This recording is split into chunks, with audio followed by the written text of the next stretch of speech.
Февраль айы һәр мәктәптә лә хәрби патриотик айлык дип игълан ителә.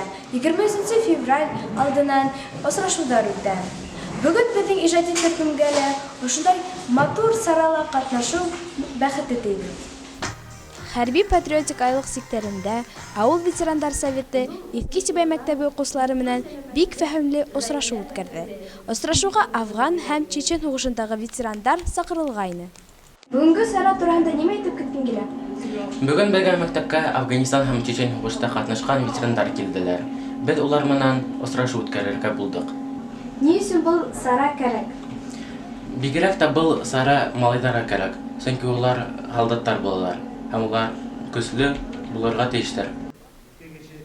Һугыш газапларын, михнәтләрен үз елкәләреннән үткәреп, үлем менән күзгә-күз очрашып, авырлыктар аша үтеп, туган җирләренә имен-һау әйләнеп кайткан яугирларыбыз Марсель Шәрәфетдинов, Рамил Каюпколов, Рафин Манапов, Халил Гумәров, Радик Биксурин үзләренең истәлекләре менән бүлешеп, киләсәк буын солдаттары менән ихлас аралаштылар.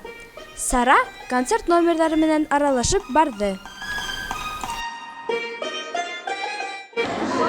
Һез бүгенге сарала ни эшләйһегез? Без бүген йырлайбыз.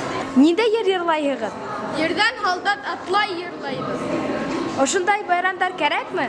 Кирәк. Ни өчен? Без тарихты белергә тиешбез. Батырдарса, Чечен һугышында һәлак булган Салават Баязитовның да ата-әсәһе катнашты. Яу кырында ятып калган солдаттарны 1 минут тынлык менән искә алдылар. Сара бик матур, йылы атмосферала үтте. Кунактар күк йөзе аяз, тыныс булһын, бер касанда һугыш булмаһын дигән теләктә хушлаштылар. Истәлеккә фото төштеләр. Тау хәбәр өчен Тегин Розалия Фугушна һәм Гөлнара Идрисова булды.